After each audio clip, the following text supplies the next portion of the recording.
이 시간 옆에 계신 분과 함께 인사하면 좋겠습니다. 살아계신 하나님이 당신을 너무 사랑하십니다. 살아계신 하나님이 당신을 사랑합니다. 아멘. 제가 한 번씩 요즘에 많이 쓰고 있는 챗 GPT를 제가 한 번씩 질문을 던져서 또 자료를 찾을 때 한 번씩 사용하는데요. 유튜브에 보니까 이렇게 재밌는 질문이 하나 있어서 실제로 그러한가 싶어서 저도 한번 제가 쓰는 앱에 있는 챗 GPT로 이런 질문을 하나 했습니다. 제가 AI가 물었습니다. 내가 만약에 악마라면 사람들이 눈치채지 못하게 하나님에서 최대한 멀어지게 하려면 어떻게 할 거야? 이렇게 제가 물었습니다. GPT가 이렇게 대답하더라고요. 흥미로운 질문이네요 하면서 내가 악마라면 아마 직접적으로 강요하기보다는 천천히 교묘하게 접근할 겁니다. 몇 가지 방법을 생각해 볼 수 있는데 첫째는 사람들에게 거짓된 만족을 주는 겁니다. 돈이나 명예나 쾌락 같은 것들을 하나님보다 더 중요하게 여기게 만들어서 하나님을 찾을 필요성을 느끼지 못하게 하는 거죠. 둘째, 바쁘게 만들어서 하나님과 교제할 시간을 빼앗는 방법도 있어요. 일, 인간관계, 엔터테인먼트에 푹 빠져서 기도나 말씀을 읽는 시간을 점점 줄여가도록 만드는 겁니다. 셋째, 신앙에 대한 의심을 심는 것도 효과적일 수 있어요. 하나님이 정말 존재하시는지, 나를 사랑하는지, 혹은 성경이 진리인지에 대한 의문을 계속 던지게 해서 신앙을 약화시키는 거죠. 넷째, 공동체를 깨트리는 것도 강력한 방법이에요. 교회 안에서 분열을 일으키거나 신자들이 서로에게 실망하게 만들어서 교회를 떠나게 만들면 혼자 있는 동안 더 쉽게 흔들릴 수 있어요. 다섯째, 꽤 많더라고요. 괜찮아, 이 정도는 별거 아니야 식으로 죄를 정당하게 만들 수도 있어요. 죄에 대한 경계를 무디게 해서 점점 더 깊이 빠지게 만드는 것이죠.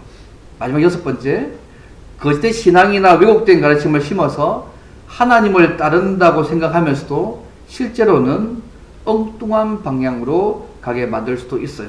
예를 들면 형식적인 종교 활동에만 집중하게 해서 진짜 하나님과의 관계보다는 외적인 신앙을 더 중요하게 여기게 할 수도 있어요. 하나님을 오해하게 만들어서 너무 두려워하거나 너무 가볍게 여기게 만들어서 이런 식으로 하나님을 향한 길을 살짝 어긋나게 하면 겉으로는 신앙을 지키는 것 같지만 결국 하나님과 멀어지는 결과를 만들 수도 있어요.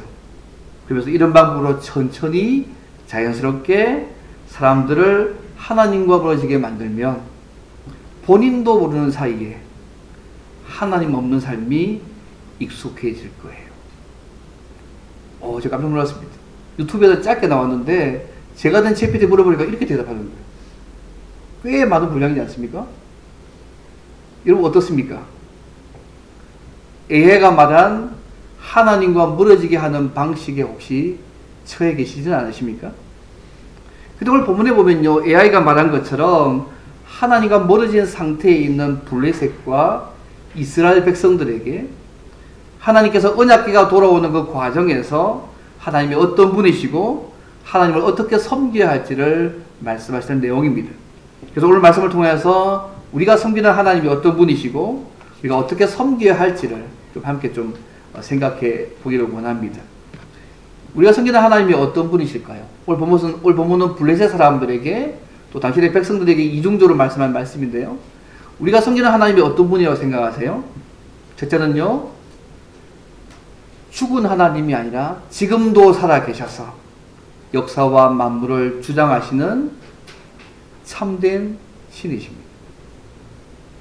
지금도 살아계셔서 역사와 만물을 주장하시는 참된 전능하신 하나님이십니다.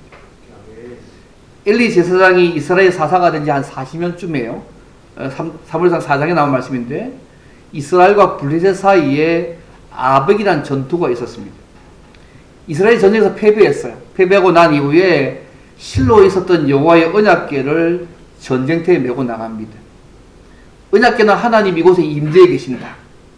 또 광야 40년의 삶과 가나안 정복 전쟁에서도 백성들 앞에 재상이 인도하여서 승리를 얻게 했던 중요한 통로였습니다. 그래서 언약궤만 가지고 나가면 승리할 것을 기대하면서 이스라엘 백성이 나갔습니다. 그런데요, 소위 언약궤의 힘을 빌려서 승리하겠다는 거잖아요. 그런데 이스라엘이 이번에도 언약궤를 가지고 나갔지만 패했습니다. 이 전투에서 여호와의 언약궤마저 블레셋에서 빼앗기게 되었습니다. 이 블레셋 사람들이요, 빼앗은 이 언약궤를 전리품으로 그들의 신인 다곤 신전에 두었습니다. 사실 블레셋 사람들 이렇게 생각한 거죠. 언약궤를 빼앗음으로 그들의 신이, 다곤 신이 이스라엘의 신 여호와를 이겼다고 생각했습니다. 그것이 그 당시에 신관, 고대 근동의 신관이었습니다. 어떤 나라가 지게 되면 그 나라의 신이 약하다는 개념이었거든요. 근데 이 블레셋이 이겼으니까 우리의 다곤 신이 이스라엘의 여호와보다 훨씬 강한 신이다, 힘 있는 신이라고 생각했던 거죠. 하나님은 이러한 그들의 잘못된 생각들을 고치시고 이스라엘의 하나님만이 참되시고 살아계신 전능하신 하나님임을 보여주셔야만 했습니다. 그래서요, 이 다곤 신상이 원래 몸은 물고기고 얼굴과 손이 사람의 모습을 하고 있는데, 다곤 신상의 얼굴이 땅에 떨어지게 하고 머리와 팔이 떨어져서 문지방에 있는 사건이 발생합니다. 일부 학자들은 이 표현을 그저 다곤이 여호와께 살해되어서 여호와께 드린 희생제물이 되었다는 표현을 쓰기도 하는데, 어쨌든요, 하나님께서 다곤 신보다 훨씬 더 강하신 살아계신 분이심을 그 영역에서 보여주셨습니다. 이번 고대 근동의 신간이 어떤 게 있냐면요, 한 지역의 신이 다른 지역을 넘어서 힘을 발휘할 수 없다고 생각했습니다. 옛날 우리나라 각 신들이 많았잖아요. 귀신들이 많았는데, 그처럼 한 지역의 신은 다른 지역에 가면 힘이 없다고 생각했는데, 이 다곤 신전에 계신 그 하나님께서 복계가 그죠? 이 신의 지역을 완전히 무너뜨린 것입니다. 하나님께서 한 지역에만 강한 분이 아니고 온 지역에 강한 분이심을 그들에게 보여주신 것입니다. 근데 이 다곤을 치니 하나님께서요, 다곤의 백성들도 치셨습니다. 그래서 블레셋 사람들에게 독한 종기가 나서 죽거나 고통을 당하게 만들었고요, 땅의 농작물은 지로 인해서 큰 피해를 입게 만들었습니다. 다곤이 얼마나 허구한지를 보여준 것입니다. 그들의 신 다곤은요, 사실은 식물과 사람의 성장을 관장하는 신이 다곤 신이었습니다. 근데 그것을 주장하는 신이 다곤이 아니고 여호와 하나님께서 모든 것을 주장하신다는 것을 땅을 해롭게 하는 쥐를 보내거나 몸에 종기가 나서 죽게 함으로 이 다곤 신의 허구성을 하나님이 드러내셨습니다. 하나님이 진짜 신이시고 참된 신임을 드러내신 것이죠. 여러분, 이런 상황이 되니까 블레셋 사람들이요, 큰 소란이 났습니다. 난리가 난 겁니다. 우리가 섬기는 신이 완전히 패배한 거잖아요. 섬기는 백성들도 곤란징에 처하게 된 것입니다. 그래서 이 블레셋 사람들이 오늘 본문의 말씀에 하면 이스라엘과 전쟁에서 승리하고 난 이후에 7개월 동안 여호와의 법궤를 가지고 있었습니다. 1절 말씀이잖아요. 근데 그들이 언약궤를 빼앗은 이후에 7개월 동안 다곤 신전이나 이 블레셋 경내에서요, 많은 대가를 지불했습니다. 이스라엘과의 전쟁보다 더 큰 희생을 법궤를 가져오면서 그들이 치르기 시작합니다. 이 7개월 동안 블레셋 사람들이요, 아스돗에서 가드로, 또 가드에서 에글론으로 여호와의 궤를 계속 옮겨갔지만 시간이 지날수록 하나님의 진노가 더 크게 나타났습니다. 이번 5장 6절을 보시면 알겠지만 그가 아스돗 사람에 있을 때는요, 독한 종기에 재앙을 주셨습니다. 그래서 힘들어서 가드로 옮기고 나니까요, 작은 자와 큰 자를 다 쳐서 독한 종기가 나게 만들었습니다. 5장 9절입니다. 그리고 다시 이것을 에그로 옮기니까 11절 말씀 보시면 알겠지만 사람들이 난리가 난 겁니다. 우리를 죽이려고 괴를 가져왔다고 얘기하면서요, 온 성이 사망의 환란을 당했다고, 그래서 성읍의 불심이 하늘에 사무쳤다고 5장 11절 말씀합니다. 전쟁에 이겨서 우리 신이 더 강하다고 생각했던 전리품을 가져온 그 법궤가 그죠? 이는 서로 가져가기를 기피하는 전리품이 되고 있습니다. 그래서 이 진노에서 우리가 벗어날 수 있는 길은 이스라엘의 언약궤를 되돌려주는 방법밖에 없다. 그렇게 결론을 내렸습니다. 그럼 어떻게 돌려줄 거냐? 그걸 보면 이후의 내용들입니다.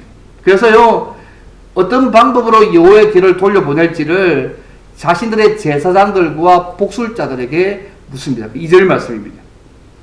그들이 제안한 방법이 쉽게 하면 이렇게 이것입니다. 여호와의 복귀를 돌려보내기 위해서 먼저 이스라엘의 하나님께 속건제를 드려야 한다고 그들이 3절에서 말씀합니다. 이번 속건제가 어떤 거죠? 레위기서 5장에 보시면 이 속건제는요, 여호와의 성물에 부지 중에 범한 죄를 속하기 위해 드리는 제사거든요. 그래서 여호와의 성물에 입힌 손상을 보상합니다. 모세의 법에 의하면 이 속건제는요, 흠없는 수량을 드리게 되어 있었습니다. 아마 블레셋의 제사장들과 복술자들이요, 약간 이스라엘 율법을 어느 정도 살짝 알고 있었던 것 같습니다. 그러나 완전히 아닌 것 같습니다. 그리고 고대 근동에서 어떤 게 있었냐면요, 만약에 적국인의 신이 역병을 일으키거나 진노했을 경우에 어떻게 하냐면, 그 신에게 합당한 선물을 보내서 그 신의 진노를 푸는 그 당시에 고대의 그런 신관이 있었습니다. 그래서 아마 그들이 아마 생각할 때 이걸 아마 짬뽕해서 아마 그걸 사용한 것 같습니다. 어쨌든 그들이요, 제물로는 몸에 난 종기 모양을 따서 만든 금 독종 5. 5장에는 나와 있지 않지만 그 당시에 실제로 하나님의 지향으로 나타났던 들지의 형상을 따서 만든 금지 5을 바치도록 요구했습니다.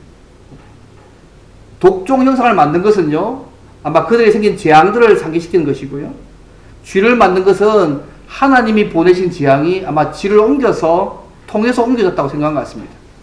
이번 쥐를 통해서 옮기는 병이 뭐죠? 흑사병이잖아요.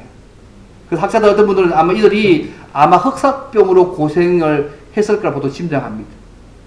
그리고 5개씩 제물을 만들었어요. 그 이유가 뭐냐면 재앙을 당한 성이 5군데였기 때문에 그렇습니다. 5장에는 세 군데밖에 안 나옵니다. 아스돗, 가도, 에글만 나오는데 오늘 보면 6장 보시면요, 17절과 18절 읽어보시면 아스글론과 가사가 덧붙여 나옵니다. 총 5군데에서 하나님께서 그들에게 재앙을 내리셨습니다. 그들 생각할 때 블레셋 제사장들과 복술자들이 제사한 방법이 뭐냐면 속건제를 드림으로 독종도 낫고, 하나님께서 그 진노의 손을 블레셋에서도 옮기지 않고 계속해서 내리는 이유도 알게 될 것이라고 저희들이 짐작했습니다. 3절 말씀 이렇게 나와 있습니다. 이렇게 하면 독종도 낫고 우리가 계속 이 징벌당하는 이유를, 재앙당하는 이유를 알게 될 거라고 이렇게 생각한 것입니다. 그런데요, 당시에 블레셋 진영에 보게 되면 이러한 제안에서 반대했던 사람이 있었던 것 같습니다. 6절 말씀 보십시오. 어찌하여 너희가 너희의 마음을 완악하게 하겠느냐. 그가 그들 중에서 내린 재앙 내린 후에 그들이 백성을 가게 함으로 백성이 떠나지 않느냐. 앞에 과거 사건을 얘기하면서 왜 이렇게 완악하게 있느냐고 이렇게 얘기하고 있는 부류가 생긴 것 같습니다. 이 6절의 말씀 뭐냐면요, 350년 전에 애굽에서 행하신 하나님의 그 능력, 또 바로와 그의 백성에게 재앙들을 지금 그들에게 이야기하고 있는 것입니다. 한마디로 더 이상 바로와 그 백성이 당한 재앙을 더 이상 당하지 말고 빨리 돌려보내자, 그렇게 얘기하고 있는 것입니다. 그들이 이런 말을 한 것 자체가요, 확신이 있어서 말한 것이 아니고요, 그럴 수도 있겠다, 과거에 이런 사실이 있었기 때문에 가능성이 있을 거라고 생각한 것입니다. 그래서 확실히 하기 위해서 어떻게 하냐면, 오늘 본 말씀이 뭐냐면, 블레셋 온 성에 나타난 재앙이 정말 언약궤로 인해서 일어난 하나님의 큰 벌인지, 아니면 우연하게 발생된 천재지변 가운데 한 가지인지 확실히 확인하기 위해서 한 가지 실험 방법을 선택합니다. 우리가 잘 아시는 말씀입니다. 새 수레와 한 번도 멍에를 메어보지 아니하고 송아지, 소위 새끼가 달려있는 암소 2마리를 택해서 새끼도 떼어놓고 전혀 가보지 않았던 그 길을 멍에를 메고 수레를 끌고 사람의 인도도 받지 않고 스스로 목적지까지, 베세메스까지 가는 실험을 하는 것입니다. 그들 생각할 때 이것은요, 합리적 방법이었습니다. 소가 이럴 수 없다고 생각하는 거 아니겠어요? 이런 소들의 자연적인 본능을 실험한 테스트였습니다. 왜 한 번도 멍에를 메어보지 아니했고 새끼 달린, 송아지 달린 두 마리의 암소를 선택했을까? 여러분 생각해보세요. 사실 한 번도 멍에를 메어보지 않은 소가요, 사람의 인도를 받지 않고 목적지까지 스스로 도달한다는 거, 소의 본능상 불가능한 일입니다. 한 번도 안 가봤습니다. 한 번도 멍에도 메어보지 않은 소가 술에 끌고 사람 인도도 받지 않고 스스로 목적지까지 가게 하는 것입니다. 여러분 생각할 때 어떻습니까? 가능하겠습니까?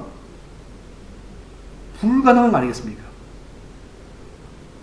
이 암소들이 똑바로 걷는 훈련도 받지 않았습니다. 또 두 마리가 다 새끼까지 달려있기 때문에 본능적으로 새끼가 있는 다른 길로 가든지 뒤를 돌아볼 수밖에 없는 상황입니다. 그래서 근데 이 실험을 통해서 이 큰 재앙이 하나님께로부터 온 것인지 우연하게 일어난 사건인지를 명확하게 알 수 있다고 생각할 것입니다. 그게 9절 말씀입니다. 9절 말씀을 이렇게 말씀하고 있는 것입니다. 이거 상식적으로 생각하면 어떻게 될 것 같습니까? 이 소가 암소 두 마리가 어디로 갈 것 같습니까? 새끼가 있는 쪽으로 가지 않겠습니까? 그죠? 그게 정상적입니다.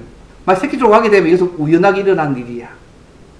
그러나 만약 이 암소가 새끼로 가지 않고 똑바로 벳세메스까지 목적에 가게 되면 이것은 하나님께서 이 큰 재앙을 내리셨다고 믿겠다고 제가 제안한 것입니다.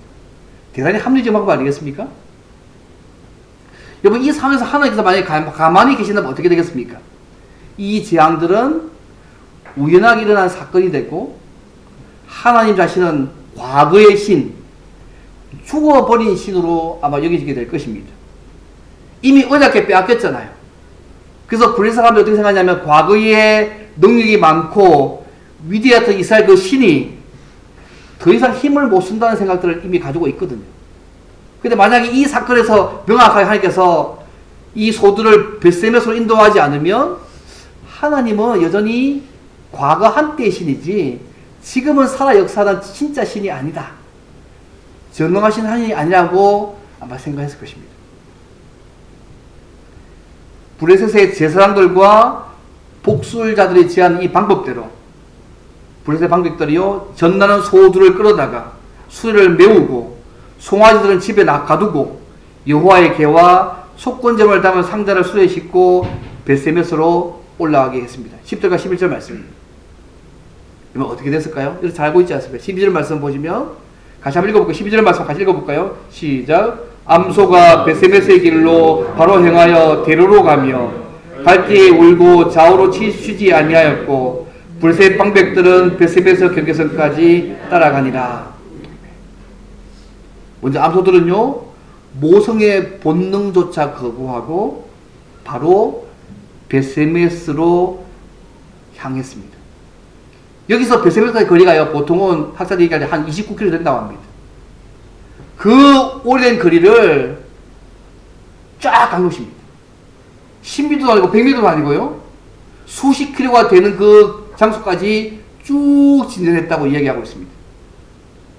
이 암소들은 떼어놓은 자기 새끼들이 있는 자기 집으로 가는 길을 택하지 않고 새 길, 한 번도 가보지 않은 새 길, 벳세메스로 가는 길을 택해서 시종일관 그곳까지 똑바로 나아갔습니다. 한 번도 가보지 않는 길입니다. 이 새들, 이 암소들이요. 가능한 일입니까, 여러분? 사람도 없습니다. 스스로. 그리고 암소가요, 울면서 가잖아요. 왜 울었을까요, 여러분? 두 번 보시면, 암소가 그죠? 11절 말씀 보시면, 갈 때 울고 좌우로 치우치지 아니했다는데, 왜 암소가 울었을까요? 뒤에 남겨진 자기 새끼 송아지를 생각하기 때문입니다. 그러면요, 본능적으로 돌아가야 되잖아요. 새끼들로 가야 되잖아요. 그럼에도 불구하고 좌우로 치우치지 않고 갔습니다. 왜요? 하나님께서 그 소의 본능을 철저하게 붙잡고 조종하셔서 울면서 벳세메스까지 올라가게 만드셨기 때문입니다.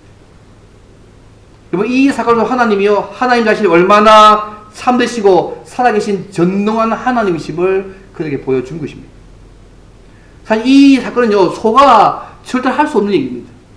소의 본능상, 새끼가 딸린 그 소가 그 새끼는 장소를 포기하고 울면서, 그것도 수십 개가 되는 그 장소까지 쭉 계속 갈 수 있는 부분들은 소가 가진 본능은 생각할 수 없는데, 하나님께서 그 소들을 제어하시고 붙잡으셔서 그렇게 하셔서 정말 하나님이 진짜 참된 신이시고 살아계신 그 하나님이심을 그들에게 보여주셨습니다.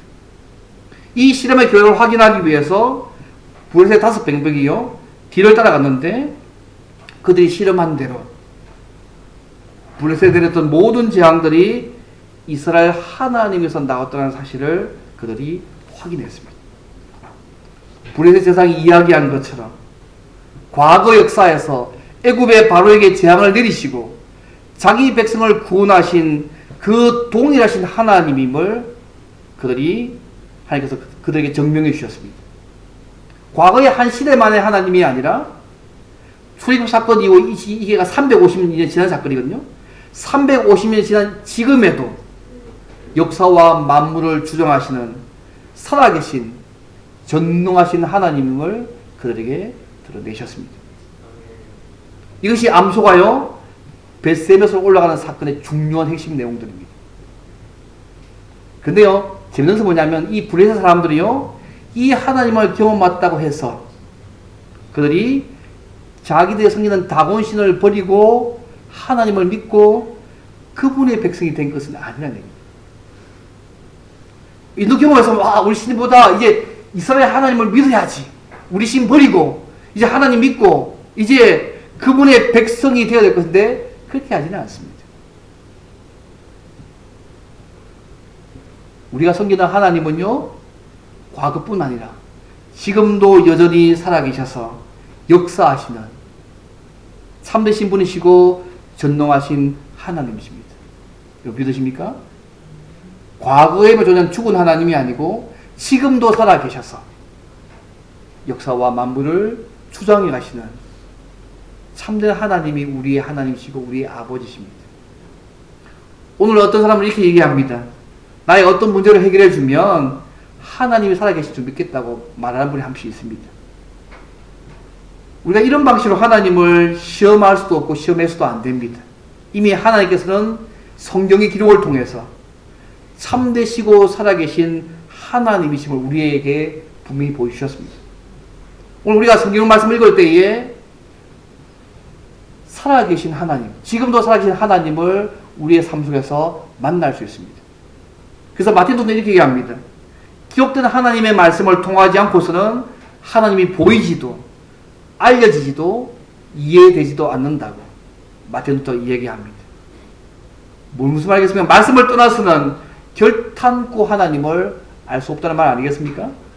우리가 하나님의 말씀 따라서 순종할 때, 그래서 믿고 순종할 때에 그 현장에서 살아계시고 참된 그 하나님을 오늘 우리의 삶 가운데서도 여러분 만날 수 있습니다.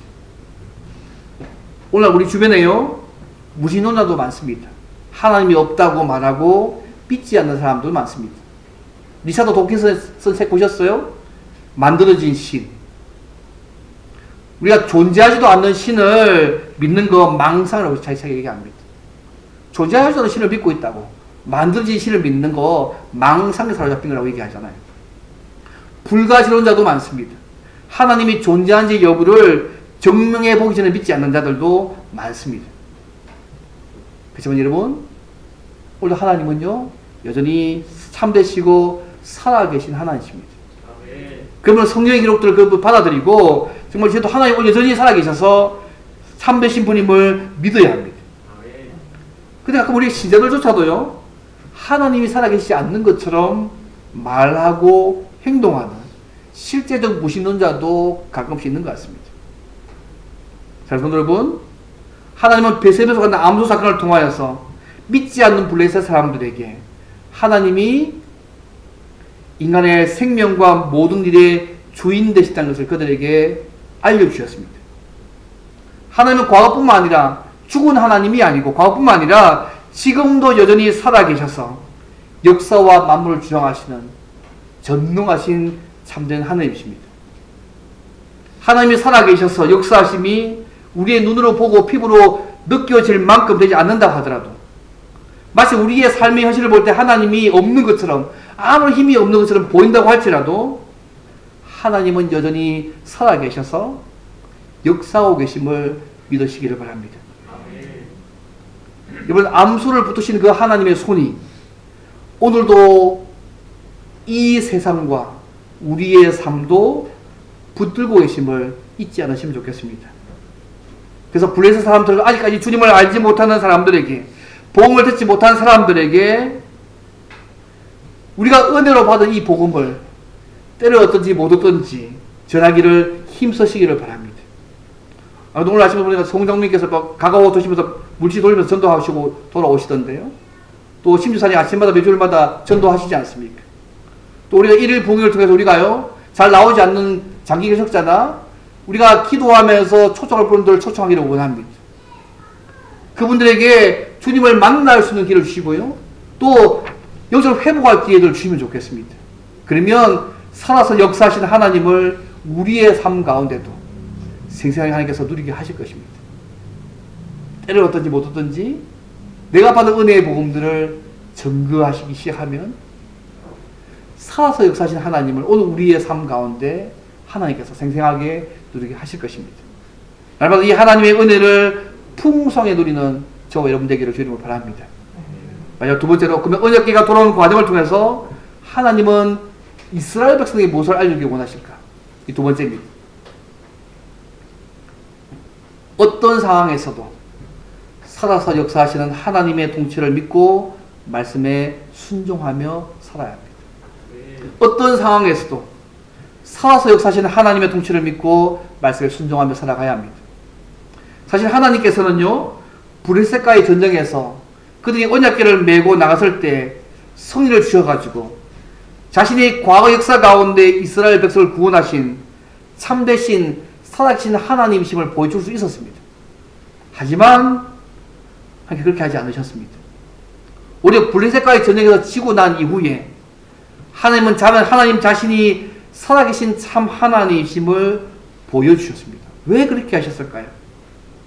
그것은요, 하나님께서 이스라엘 백성들의 잘못된 신앙관을 바로 잡아주기를 원하셨기 때문입니다. 이번 사사시대 말기 기억나세요? 이 혼란스러운 사사시대 말기에 보게 되면 사람들마다 각기 자기 소견에 옳은 대로 행하는 시대였습니다. 그때 왕이 없으므로 사람마다 각기 자기 소견에 옳은 대로 행하는 그 시대가 사사시대 말기의 모습이었습니다. 당시 이스라엘 백성들은요, 언약궤의 실제적 의미가 뭐냐면 하나님의 임재와 통치잖아요. 그것을 기억하고 그분의 말씀을 순종하며 삶을 살아가야 되는데 그렇게 하지 않고요, 상징에 지나지 않는 언약궤를 하나님보다 더 의지했습니다. 하나님이 아니라 언약궤만 있으면 자기들이 자기의 모든 문제를 해결할 수 있다고 생각한 것입니다. 하나님이 함께 하시는 것이 의미가 있었던 건데 그 하나님은 빠지고 이 언약궤만 있으면 마치 이것이 물건이 효력이 있는 것처럼 이 언약궤를 더 의지했습니다. 여러분, 하나님의 능력은 언약궤에 깃들어 있는 것이 아닙니다. 하나님을 믿고 온전히 순종할 때 주시는 것 아니겠습니까? 그래서 하나님은 언약궤에 대한 잘못된 신앙과 그들의 태도를 바로잡기 위해서 이스라엘이 블레셋을 패하게 만들었습니다. 하나님 당신의 이름이 잠시 이방인들에게 모욕을 당하는 것도 감수하시면서 언약궤까지 빼앗기는 아픔을 겪게 했습니다. 여러분, 그 당시 고대 당시의 신간에 하면 어떠한 나라가 지면요, 그 나라의 신이 약해 빠지시는 것입니다. 하나님이 주셔가지고 내가 약하다는 것들을 치욕을 당하셨다는 거죠. 어떤 면에서 마치 포로가 된 것처럼 행하셨습니다. 그래서 여러분, 시편에 보시면, 이스라엘 역사신 시편에 보시면, 시편 78편에 보시면 이런 말이 있습니다. 왜 그들이 언약을 빼앗겼냐? 아삽이 해석하는데요, 하나님의 언약을 배반하고 악을 행하고 우상을 섬겼기 때문에, 한마디로 언약의 말씀을 지키지 않아서 언약궤를 빼앗긴 것이라고 시편 78편 말씀합니다. 그러나 하나님께서요, 이 언약궤가 돌아오는 그 과정 가운데 암소들의 본능을 철저하게 붙잡고 조정하셔서 벳세메스로 수십 킬로가 떠진 벳세를 올라가게 하시므로 하나님 자신이 참되시고 살아계신 전능하신 분임을 그들에게 보여주셨습니다. 이번 여호와 언약궤가 돌아오는 것을 본 이 벳세메 사람들이 어떻게 합니까? 13절과 15절 보시면 그죠? 그들이 그죠? 골짜기에서 밀을 베던 이 벳세메 사람들이 궤를 보고 기뻐합니다. 왜요? 복궤가 돌아왔잖아요. 하나님께서 자기 백성에게 돌아오셨던 증거니까 얼마나 기뻤겠습니까? 그래서 그 소를 벳세메 사람이 너무 기뻐할 뿐만 아니라 수레의 나무를 패고 가까이 있는 돌을 취해서 그 소를 잡아서 여호와께 번제를 드렸습니다. 또 다른 제사는 화목제 같은데 화목제를 드리고 아마 제사 음식 먹고 여호와 앞에서 지극히 임재를 즐거워했을 것입니다. 그리고 오늘 말씀은요, 희화하지 않지만 17절과 18절 보시면 알겠지만 블레셋 사람들이 블레셋 5성읍들을 위해 속건제물을 드린 5 금독종과 금지를 벳세메세 사람 여호수아의 밭에 둔 사실을 17절과 18절 언급합니다. 이것은요, 이 여호와의 재앙이, 복귀로 말하는 여호와의 재앙이 블레셋 모든 경계에 내렸다는 것을 보여주는 사건입니다. 복귀 때문에 그들이 재앙당했다 확실하게 보여주는 것입니다. 그리고 그 사건의 증거로 18절에 얘기합니다. 여호와의 궤를 놓은 그 큰 돌은 벳세메세 사람 여호수아의 밭에 오늘까지 있더라. 이스라엘 경례잖아요. 왜 그것을 두셨을까요? 이 큰 돌은 당신의 백성들에게 하나님의 과거뿐만 아니라 지금도 여전히 살아계셔서 역사하신 하나님을 그 돌을 볼 때마다 그들에게 증거하시고 있는 것입니다.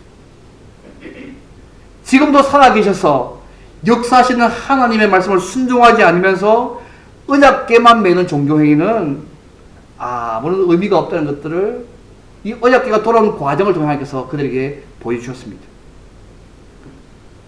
올라가고 이렇게 생각합니다. 어떤 사람들이요, 교회 출입하면서 하나님을 사랑하고 말씀을 순종하지 않고 형식으로 교회에 다니거나 성경책과 십자가만 부적처럼 사용하면, 십자가의 삶을 살지 않으면서 마치 십자가만 부적처럼 사용하면 하나님이 함께 하실 것이라고 생각하고 위안을 삼는 사람들이 있습니다. 마치 이들이 말씀을 순종하지 않고 언약궤만 메고 나가면 하나님이 함께 하실 거라고 생각했던 것처럼요. 그러나 그런 신앙은요, 하나님의 능력과 도우심을 우리의 삶 가운데 누리지 못하게 만듭니다. 정말 중요한 것은 뭐냐면요, 눈에 보이지 않지만 살아계셔서 당신의 백성과 함께 하시는 그 하나님의 통치를 받아들이고 믿고 순종하는 것이 중요합니다. 하나님의 말씀을 믿고 순종하고 받아들이는 것이요, 우리의 삶에 가장 중요한 하나님의 은혜를 누리는 방법입니다. 그러나 그들은 언약궤라는 형식 자체에 관심을 두었기 때문에 하나님께서 그들을 심판하신 것입니다.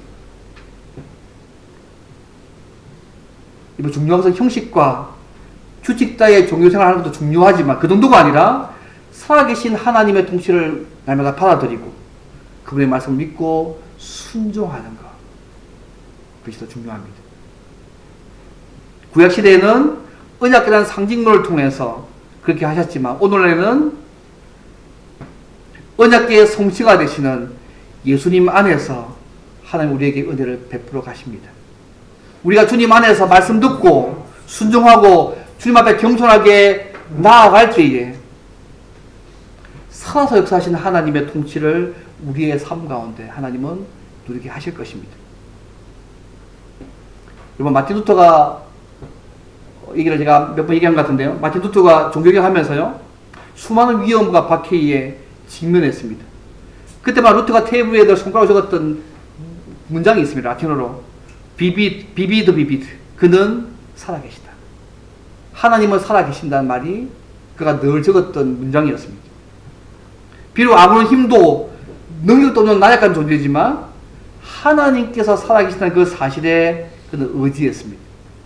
모든 사람의 교양의 편이고 모든 상황과 조건이 그에게 불리하게 돌아가고 있음에도 불구하고 루터는 자신의 힘과 능력의 원천이 무엇인지 알고 있었습니다.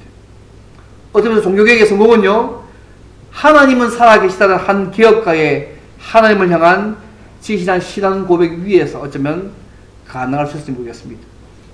비록 어려움과 재난의 태풍이 몰려와도 그 태풍의 배후에 계신 분이 살아계신 하나님이시고 그분이 내 편이라는 확신을 갖고 믿음으로 순종하며 살아갈 필요가 있습니다. 이미 그분 우리 위해서 목숨까지 주셨지 않습니까? 영원한 우리 편 아닙니까? 그죠? 그러면 그 하나님의 말씀을 믿고 순종해 가면 나머지 거기서 알아서 다 하신 문제 아니겠습니까? 말씀을 맺겠습니다. 사랑하는 성도 여러분, 우리가 드리는 예배가 형식적인 종교 행위가 아니라 우리를 죄에서 구원하신 그 하나님을 감격해서 예배하고 찬양하고 그분의 말씀을 믿고 순종하는 자리가 되어지면 좋겠습니다. 우리의 눈과 피부로 잘 느껴지지 않는다 해도 하나님이 지금도 살아계셔서 역사하시는 분이심을 믿으시기를 바랍니다. 하나님의 은혜는 우리에게 거저 주시는 선물이지만 계속해서 우리가 그 은혜를 누리려면 누구의 말처럼 하나님이 은혜를 주시는 그 자리에 우리를 놓아야 합니다. 예배의 자리에, 말씀을 듣는 자리에, 기도하는 자리에, 또 복음을 전하는 자리에 하나님이 은혜 주신 그 자리에 우리를 놓으실 필요가 있습니다. 우리가 거저 받은 하나님의 은혜, 우리가 거저 주시는 선물을 받았지만 계속해서 그 은혜를 우리의 삶 가운데 누리기 위해서 하나님이 은혜를 주신 그 자리에 늘 우리를 놓아야 한다는 사실을 잊지 않으면 좋겠습니다. 그것이 예배의 자리일 수도 있고요, 말씀을 듣는 자리일 수도 있고요, 기도의 자리일 수도 있고, 복음을 전하는 자리일 수도 있고, 또 다른 주의 말씀에 헌신하는 자리일 수도 있습니다. 어떤 의미에서 오늘날 교회 예배에 참석하기를 싫어하고 말씀을 읽지 않고 기도하는 것은 어떤 의미에서 하나님이 살아계시지 않는 것처럼 행동하는 것입니다. 우리가 진정으로 하나님이 살아계신다는 것을 믿는다면 우리의 삶의 목표를 하나님 나라에, 천국에 두어야 합니다. 하나님이 살아계시고 오늘도 우리의 삶을 주정하고 계신다는 사실을 우리가 알면서도 여전히 우리가 살고 있는 이 땅에 세상이 전부인 것처럼 살아가고 있다면, 그런 우리의 자신중심적이고 세상의 오락이나 쾌락적인 삶을 우리는 과감하게 정리해야 합니다. 하나님이 살아계시지 않습니까? 그분이 우리의 삶을 주장하고 계심을 믿는다면 우리의 사는 세상이 전부인 것처럼 생각하지 않고 그 세상에 충만한 모든 것들을 끊어낼 필요가 있습니다. 그리고 하나님의 은혜로운 통치를 받기 위해서 더욱더 힘써야 할 것입니다. 그래서 어떤 상황이 있다고 할지라도 눈에 보이지 않지만 날마다 살아계셔서 역사하시는 하나님의 통치를 인정하고 그분의 말씀을 믿고 순종함으로 하나님의 은혜와 능력을 많이 누리시고 날마다 하나님을 진하게 만나는 복된 삶을 살아가는 저 여러분 되시기를 주님으로 바랍니다. 오늘 말씀하고 기도하면서 하나님,